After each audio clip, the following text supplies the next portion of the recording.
Okay, so welcome to part 3 of the talks. So in this part, we will describe a proof for the following result about the solution to Ginzburg-Landau equation on the round sphere that I stated in part 2. So let's recall the statement, which goes like this. So for all C positive, there exists an epsilon 0 such that if you have a solution to the Ginzburg-Landau equation with parameter less than epsilon naught on the round sphere. So if U solves GL epsilon on Sn with epsilon less than epsilon naught, and if the following lower and upper bounds are verified,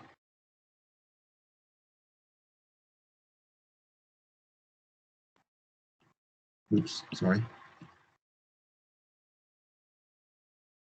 Wait, no epsilons here. Then the Morse index of U as a critical point of the Ginzburg-Landau functional is at least 2.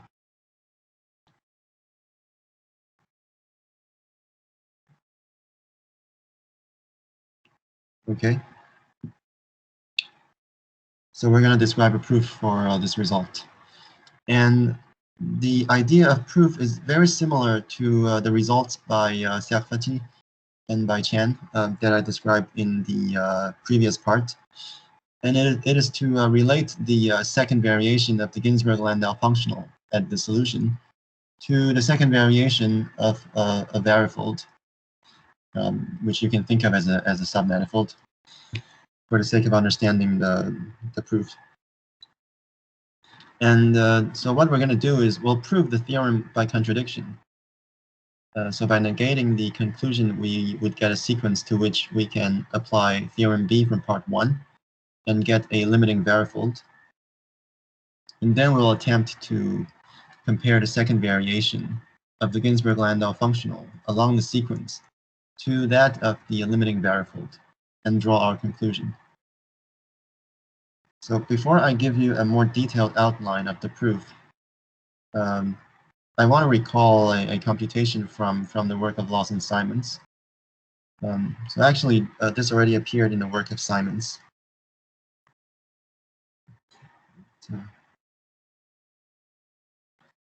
And it relates to the fact that on the round sphere, there's a class of vector fields that decreases the volume of minimal submanifolds for sure. And they are given by projections of constant vector fields in the ambient Euclidean space. So for each A in Rn plus 1, I can define a vector field x sub A on Sn as follows. Its value at the point x is just orthogonal projection onto the tangent plane. So you subtract off the normal part. So this is a projection onto the tangent space.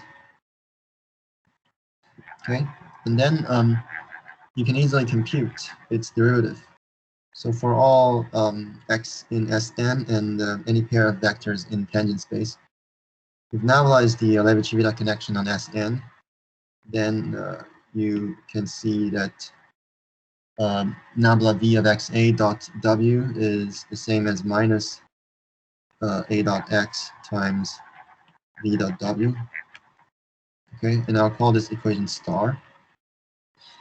So in case you haven't seen these vector fields before, I don't know, because I imagine we'll have a pretty diverse audience.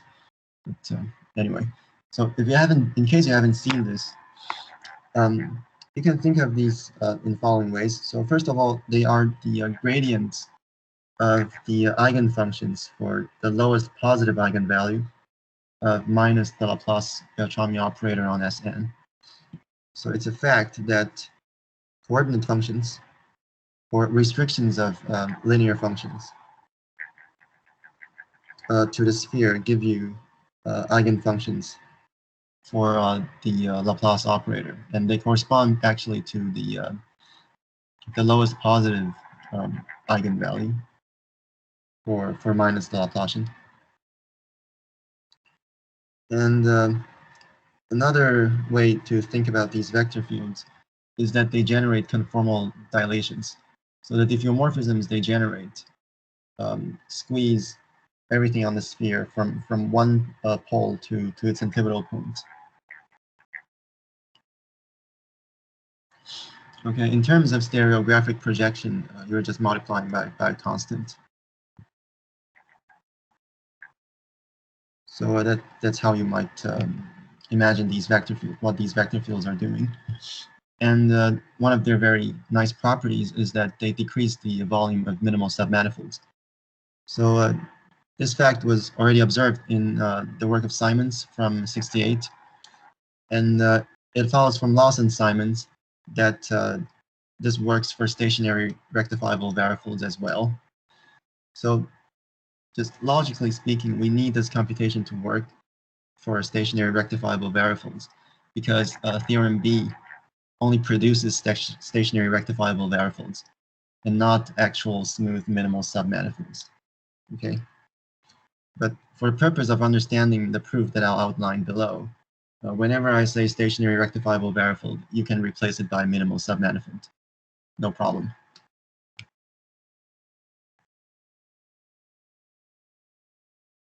So here's the proposition. It follows from the work of Lawson-Simons. So let V be a stationary rectifiable K-varifold in the round sphere. Okay, then for all A inside of Rn plus 1, if you compute the second variation of the varifold,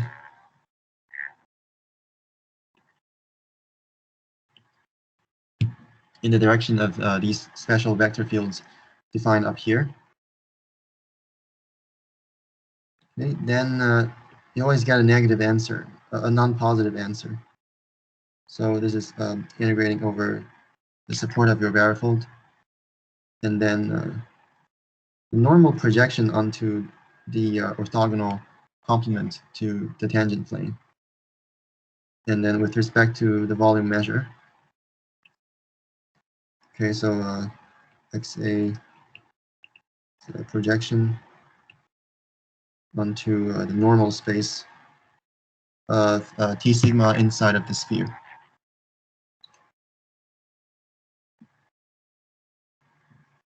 Okay, so this is support of V. Okay, and the proof is you substitute XA into the second variation formula, which I mentioned in part 2. So substitute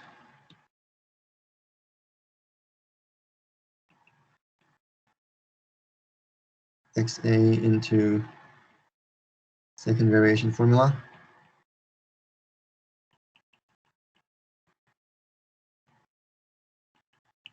And then you use star above to simplify the various terms.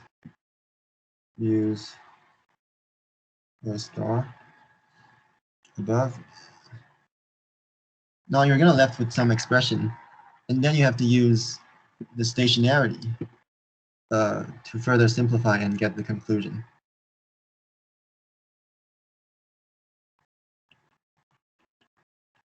And the fact that V is stationary, so in particular, plugging this vector field into the first variation gives you 0. You use that to simplify. And that gives you your result. Okay? So remember, when I recall the second variation formula, I actually stated 2 versions. The first one works for varifolds. So you can use that to do your computations.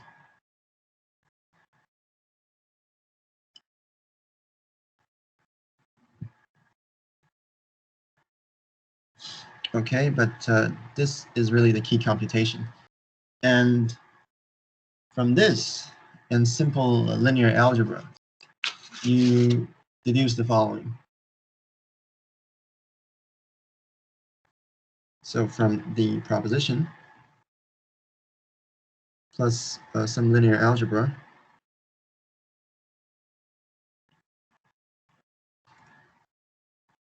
strictly speaking, it's the surjectivity of the following linear map.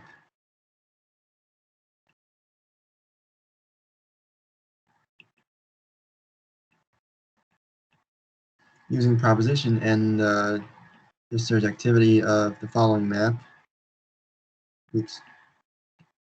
of the linear map,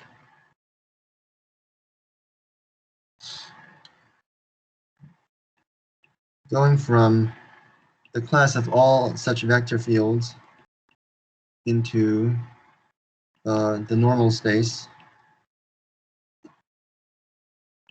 of a point in the support of your varifold. And the correspondence goes like this. You take a vector field and you evaluate it at x and then project it normally. Okay, you evaluate, that gives you a vector field on the sphere, and then you project onto the orthogonal complement of the tangent space to your varifold or your submanifold. Okay, so here x is any point on the support of your varifold or just on your submanifold. Okay, so by the proposition and by the surjectivity of this linear map, you deduce that there exists xa1 up to xa and minus k, linearly independent.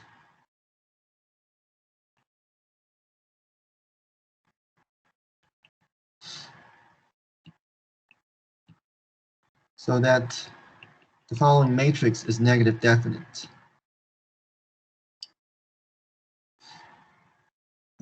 So second variation of V applied to xai, xaj, ij going from 1 to n minus k is negative definite. Okay, here the relevance of the number n minus k is that it's the dimension of this subspace. Okay, so this is an important fact that we'll use later in the proof of the theorem. And this is also how Simons derived the lower bound for minimal submanifolds in the sphere. If you haven't seen that argument. Okay, so sorry, just cleaning up my writing for a bit. Okay, so proposition plus linear algebra gives you this. Now we're ready to give an outline of the proof of the theorem. Okay, so I'll pause for a few seconds here.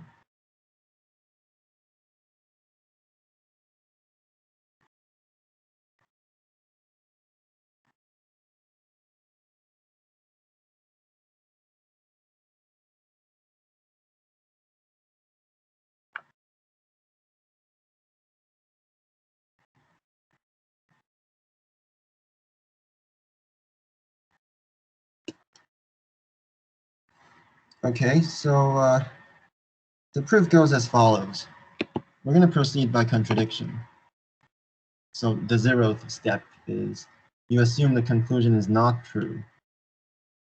Then, well, if you recall the statement of the theorem, well, then what that means is there exists a C positive so that no matter how small epsilon is, there will be a solution to the Ginzburg-Landau equation satisfying the upper and lower bounds with constant C, but with index less than 2, right? So we get, and solutions, and we're free to choose any sequence of epsilon going to 0 we want. But anyway, we get solutions uj to gl epsilon j for some sequence epsilon going to 0. so that C inverse log epsilon j bounds the Ginzburg-Landau energy of uj from below, which is bounded from above by this. But the index of uj as a critical point of E epsilon j is less than 2. And we are going to try to derive a contradiction. So the upper bound allows us to apply theorem B from part 1 to obtain a stationary rectifiable n-2 varifold. So let V be varifold given by theorem B from part 1 applied to this sequence.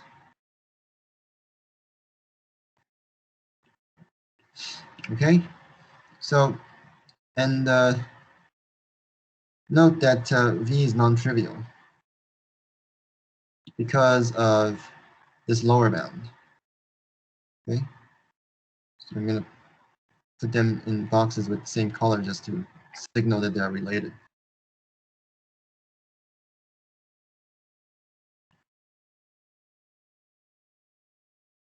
Okay, so that's the setup. That's setting up the contradiction argument.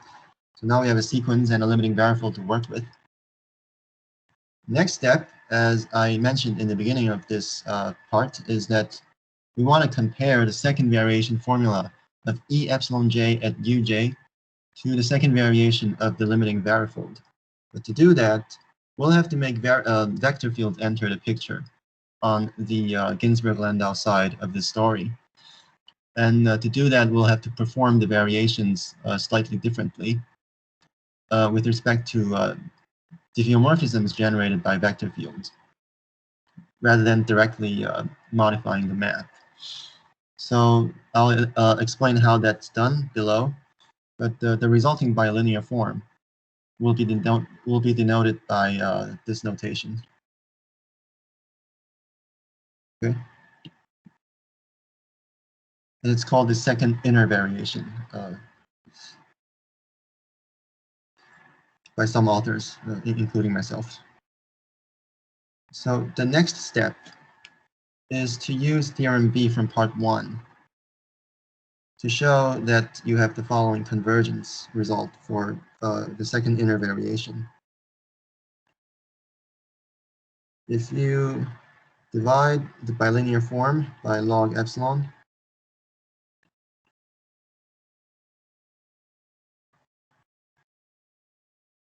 so I think in stating theorem B, I divided by pi times log epsilon, but it doesn't really matter for this argument, so I'll leave it out.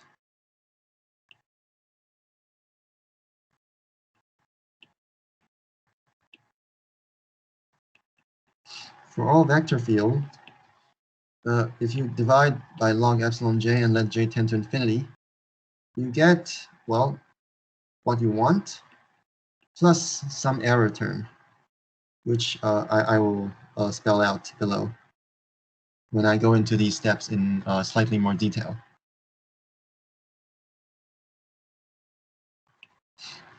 Okay, so that's the second step. And then the third step is to apply this with these special vector fields that we introduced above. And observe that in this case, the error terms go away.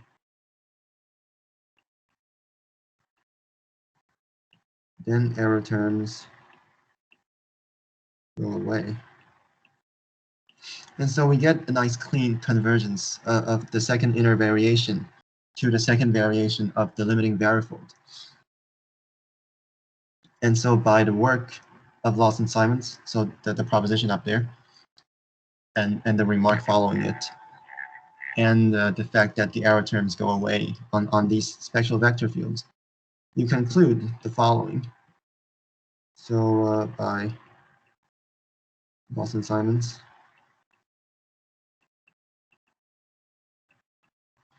and 2, there exists C and eta inside of Rn plus 1, linearly independent,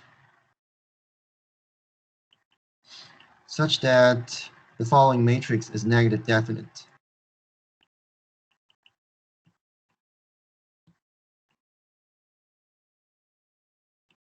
It's going to take a few seconds for me to write it down.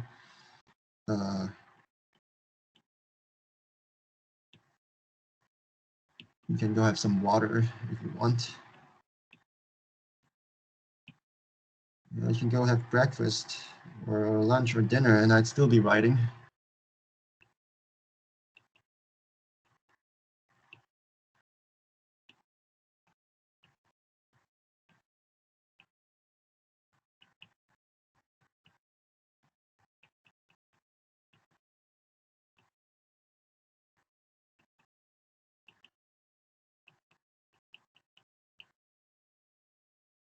Okay, thank you for your patience.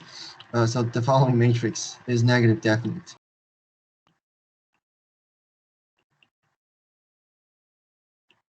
For J very large.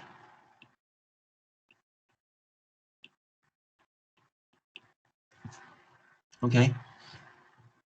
Because if you divide it by log of epsilon j, each component converges to the components of the matrix that I wrote down in the remark after the proposition.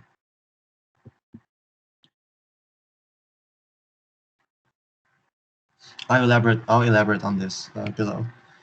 So the final step is to deduce from 3 that uj has index at least 2.